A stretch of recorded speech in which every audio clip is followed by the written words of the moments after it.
जुन्नर नगर परिषद सार्वजनिक निवडणूक 2025। आज मी सय्यदवाड्यामध्ये उभा आहे। सय्यदवाडा म्हणजे 9 नंबर प्रभागामध्ये मी आज सय्यदवाड्याच्या सर्व मंडळींना भेटायला आलो। त्यांचे जे अध्यक्ष आहेत या सय्यदवाड्याचे, म्हणजे मी 2006 पासून या तालुक्यामध्ये आलो तेव्हापासून मौलाना नूरे अब्बास हे त्या अध्यक्षपदाची गादी संपूर्ण सिया समाजाची सांभाळतात। निवडणुकीची रणधुमाळी चालू झाली त्यावेळेला मी पाहिलं की 2006 पासून म्हणजे आज गेल्या जवळजवळ 15-16 वर्ष झाले सय्यद समाजाला नगरसेवक पदच नव्हतं। सय्यद समाजाला न्यायच मिळत नव्हता।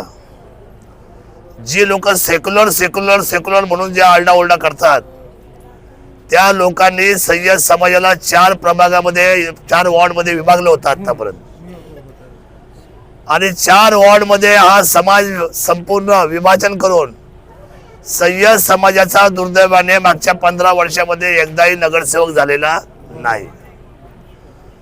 परंतु मी इनामे आजबाराने सांगतो की सय्यद समाज हा एकत्र येण्यासाठी, हा वाडा जो आहे तो एकत्र राहण्यासाठी मी यावेळेला क्रांतिकारी निर्णय केला आणि इथला असलेला 4 ठिकाणी असलेला सय्यद समाज, सिया समाज मी आमदार म्हणून प्रथमतः एकत्र केला। ही माझी भूमिका अतिशय स्पष्ट आहे। या समाजाचा नगरसेवक हा नगर परिषदेमध्ये पाहिजे, या समाजाला न्याय मिळाला पाहिजे म्हणून या भावनेने अतिशय प्रामाणिकपणे मी काम केलं। ठीक आहे, त्यांच्या समाजामध्ये बैठक झाली, त्यांच्या समाजामध्ये मतदान झालं, त्यांच्या समाजाने एक उमेदवार दिला, पण ह्या उमेदवारानंतर मात्र इथे राष्ट्रवादी पार्टीने दुसरा उमेदवार दिला। आणि मी जसं बोललो होतो की मी कुठल्याही परिस्थितीमध्ये माझ्या शिवधनुष्यबाणाचा किंवा शिवसेनेचा उमेदवार तुमच्या उमेदवारासमोर देणार नाही, ही तशी निवडणूक बिनविरोध व्हायला पाहिजे। पण ही बिनविरोध झाली नाही दुर्दैवाने। मला खूप वाईट या गोष्टीचं वाटतंय की या समाजामध्ये चाललंय काय। सय्यद समाजाच्या आजपर्यंत संपूर्ण लोकांसमोर एक आदर्श राहिलेला आहे एकजुटीचा, पण ती आज एकजूट मला दुर्दैवाने सांगावंसं वाटतं की अशा पद्धतीने ती एकजूट एखाद्या राजकीय पक्षामुळे तुटावी आणि समोर एबी फॉर्म देण्यात आला, हे माझ्या दृष्टीने अतिशय वाईट आहे। खरं तर सय्यद समाजाला हा बिनविरोध पण आता जायलाच पाहिजे होता। मतं मागायची, मतदान करायचं हे वाईट आहे। मग कशासाठी मी ह्या लोकांना एकत्र करून हा वॉर्ड दिला। माझे अध्यक्ष नूरे अब्बास यांनी जो निर्णय केला आहे त्या निर्णयाच्या प्रती आपण सर्वांनी समाजाने एकत्र राहावं, नाहीतर तुमच्या समाजाची एकजूट नाही अशी संपूर्ण महाराष्ट्रापर्यंत तुमचं नाव जाईल, तुमचा संदेश जाईल आणि हे वाईट आहे। मग इथून पुढे समाजाने एकजुटीने निर्णय देणं हा समाजामध्ये जो एकजूटपणा आहे त्याचा आदर्श राहणार नाही, बिलकुल आदर्श राहणार नाही। म्हणून आपण इनामे आजबारांनी जो दिलेला निर्णय आहे त्याचं स्वागत करावं। या वॉर्डमध्ये या ठिकाणी हर्षाली ऋषिकेश राजगुरू ही माझ्या उजव्या बाजूला उभी आहे, ही कन्या या ठिकाणी आम्ही दिलेली आहे। या हॉलमध्ये 99% मुस्लिम बांधव आहेत मतदानाला आणि 1% हिंदू बांधव आहे।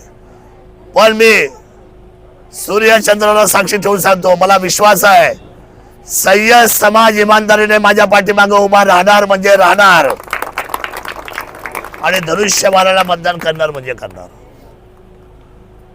तिला निवडून आणणार। कारण मी त्यांना नगरसेवक पद दिलंय आणि 100% मी त्यांना अजून एक शब्द दिलाय, पण तो मी आज जाहीर बोलत नाही।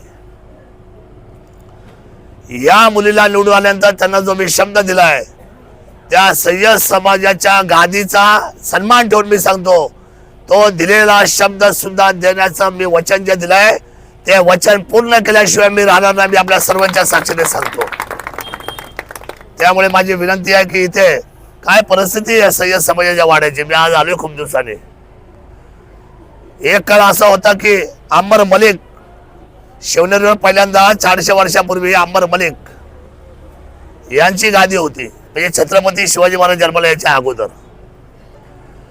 आणि त्यांनी अतिशय सुंदर अशा पद्धतीचा भुयारी पाईपलाईन केली. ही भाड्यापर्यंत आली इथे, अतिशय स्वच्छ आणि सुंदर पाणी. पण ती संपूर्ण असलेली पाईपलाईन मधल्या काळामध्ये त्या ठिकाणी कोसळली होती. मी स्वतः येऊन, ही मंडळी माझ्या रात्री 12 वाजता आलती, मी स्वतः आलो, समाजाच्या इथे पाहणी केली, त्या संपूर्ण असलेली पाईपलाईन ओपन करून पाहिली, तिच्या भुयारामध्ये मी स्वतः उतरलो खाली आणि स्वतःच्या खिशातल्या पैशाने त्यावेळेला जो ढासळलेला जो त्या ठिकाणचा पाईपलाईनचा जो वरचा भाग होता तो मी स्वतःच्या पैशाने त्या ठिकाणी खर्च करून तयार करणारा मी राज्यातला पहिला आमदार आहे. मी अशी पद्धतीने मी वागलो, अशा पद्धतीने मी काम केलं. माझ्याकडे जात पात धर्म अशा भूमिकेने आम्ही कधीच आयुष्यात काम करत नाही. मी हिंदू बांधवांचे विवाह सोहळे घेतले तर मी मुस्लिम बांधवांचे पण विवाह सोहळे केले. मी मंदिरामध्ये गेलो आयुष्यभर तर मी मस्जिदीमध्ये पण गेलो आयुष्यभर. मी मोहम्मद पैगंबर जयंतीला सुद्धा गेलो तर मोहम्मद पैगंबरांचा मातम सुद्धा मनवायला मी इथं आलो की नाही. एवढी मोठी हत्या झाल्यानंतर मी इथे येऊन, इथे मी झालं, मापा काजळे साहेब झाले, आम्ही कधी तुमची साथ सोडली नाही, आम्ही कधी तुमचा हात सोडला नाही. सोडली कधी साथ ना, कधी साथ सोडली ना आम्ही कधी तुमचा हात सोडला. आज सय्यद समाजाने प्रामाणिकपणे मापा काजळे इथं उभे आहेत, त्यांच्या धर्मपत्नी इथं नगराध्यक्ष पदाला उभे आहेत.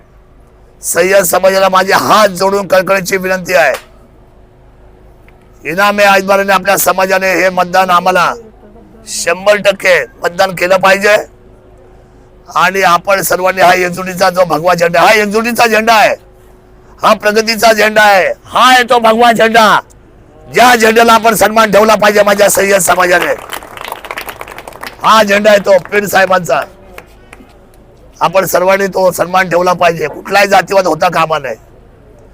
मी आल्यापासून एकही दंगल नाही, 2014 पासून आमदार झाल्यापासून. त्याच्या अगोदर एवढ्या दंगली झाल्या म्हणजे सिया सुन्नीमध्ये पण झाल्या का नाही झाल्या. आणि ह्या दंगली या शहराला पोषक नाही. हिंदू धर्म, मुस्लिम धर्म, धर्मवाढ करणं, धर्माला तेढ तयार करणं हे आम्हाला पसंत नाही. आम्हाला सगळ्यांना बरोबर घेऊन जायचं, या शहराचा विकास करायचा आहे. या सर्व वाडे असतील, मोहल्ले असतील, या मधल्या काळामध्ये आता बघा काही मस्जिदीचे, काही मंदिरांचे आलेले निधी, ते आलेले निधी यांनी त्या ठिकाणी निधीचा गैरवापर काही थोड्या प्रमाणात झाल्यामुळं एका जबाबदार माणसाने, तो जबाबदार माणूस माझे आमदारांना भेटला, माझे आमदार म्हटलं का तू कलेक्टरकडे जा, कोर्टात जा, निधी आणून दिला. पण निधी तो कोर्टामध्ये अडकवायला सुद्धा हीच मंडळी आहे, ही खोटारडी मंडळी आहे, ही भ्रष्टाचारी मंडळी आहे. यांचा 2000 कोटीचा भ्रष्टाचार आत्ताच झाला ना, 1 महिन्यापूर्वी 2000 कोटीचा भ्रष्टाचार. यांचा बाजार समितीमध्ये 28 कोटीचा भ्रष्टाचार आता ताजा आहे. माझ्या मायबाप जनतेला मला विनंती करायची आहे, या भ्रष्टाचारी लोकांना मतदान करू नका. तुम्ही त्यांच्या नादाला लागले तर हे जुन्नर शहर रातोरात विकून टाकतील, यांच्यावर भरोसा ठेवू नका. मी सांगतो प्रामाणिकपणे, मला यांची कामाची पद्धत माहीत आहे. त्यामुळे मला विनंती आपल्या सर्वांना करायची आहे. मी आता तिथून आलो अध्यक्षांना भेटून आणि मी पाहिलं तिथून इथे असताना एवढा काळोख, एवढा अंधार, एवढा कचरा, एवढी धूळ. आपल्याला शहर चकाचक करायचंय ना. संपूर्ण शहर सीसीटीव्ही, या राज्यातलं सीसीटीव्ही नियंत्रणाखाली ग्रामीण मधलं पहिलं जर शहर कुठलं असेल ना तर ते जुन्नर शहर असेल. सौर ऊर्जा खाली आणि संपूर्ण सीसीटीव्ही खाली. तुम्हाला उच्च दाबाने तुम्हाला पाणी, ट्रिपल फिल्टरचं पाणी, अतिशय स्वच्छ आणि सुंदर पाणी आम्ही 12 महिने देणार. आमच्या नगराध्यक्ष हे काम करणार. तुम्हाला वाढीव दराने कुठलाही आम्ही कर आकारणार नाही. व्यवसाय करणाऱ्या सगळ्या माणसांना संरक्षण देणार, महिला भगिनींचं संरक्षण करणार, हे शहर धूळमुक्त करणार.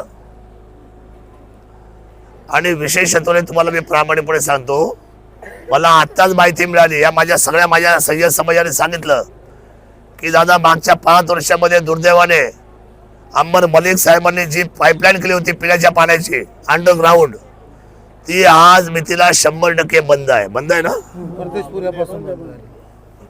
का नाही केलं 5 वर्षात काम? या 5 वर्षात माझ्या सय्यद समाजाची ज्या वेळेला ही 400 वर्षाची जुनी शिवकालीन अंबर मलिक साहेबांच्या काळापासून छत्रपती शिवरायांच्या काळापासून शिवकालीन असलेली ही आपण का नाही केली? 5 वर्ष आपण केलं काय? त्यामुळे केवळ समाजाची मतं मागायची आणि 5 वर्ष समाजाला बघायचं देखील काय फायदा? म्हणजे केवळ मतांसाठी तुम्ही राजकारण करायचं. मुस्लिम समाजाला आजपर्यंत, मुस्लिम बांधवांना आजपर्यंत सेक्युलरच्या नावाखाली या काँग्रेस आणि राष्ट्रवादीने फसवायचं काम केलेलं आहे. मी आपल्याला जबाबदारी सांगतो. 5 वर्षातून एकदा यायचं, तुमच्याशी गोड गोड बोलायचं, अरे हम सेक्युलर आहे, हम सेक्युलर आहे. मग तुम्ही सेक्युलर तर मग 2014च्या काळात, तुमच्या काळामध्ये मागच्या 30 वर्षात एवढा दंगली झाल्या कशा काय? त्याला जबाबदार कोण? शरद सोडणे आल्यापासून मग एक दंगल का नाही? आमचं प्रेम आहे प्रचंड या शहरावर आणि या शहरातल्या सगळ्या जाती जमातीवर शरद सोडण्याचं प्रेम आहे, होता आणि राहणारच, 100% राहणार. जर गरिबांची मुलं शिकत नसेल तर माझी जबाबदारी त्यांच्या शिक्षणाला उभं करणं, त्यांना पैसे देणं, त्यांची फी भरणं.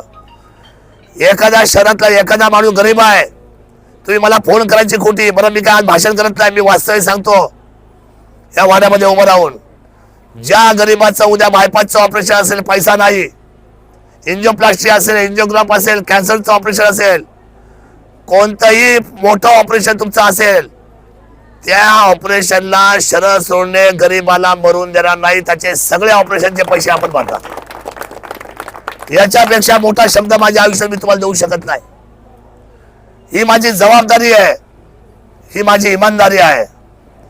आणि ही जी सगळी माणसं उभी आहेत ना माझ्या बरोबर, ही मागे पुढे, ही मला जाणतात, ही मला ओळखतात. तिथं आमचा सईद उभा आहे, ओळखतात ते मला. त्यांना माहित आहे, नवरातला माहित आहे, त्यांना कल्पना आहे सर्वांना. मी जे बोलतो तसंच वागतो. सय्यद समाजाच्या नावाला धक्का लावून देऊ नका आणि तुमच्या अध्यक्षाच्या आणि तुमच्या एकजुटीचा उमेदवाराबरोबर राजगुरू ताईला आणि वरती बापा काजळेंना सन्मानपूर्वक धनुष्यबाणाला विजय करा, एवढंच सांगतो आणि थांबतो. जय हिंद, जय महाराष्ट्र, जय शिवराय.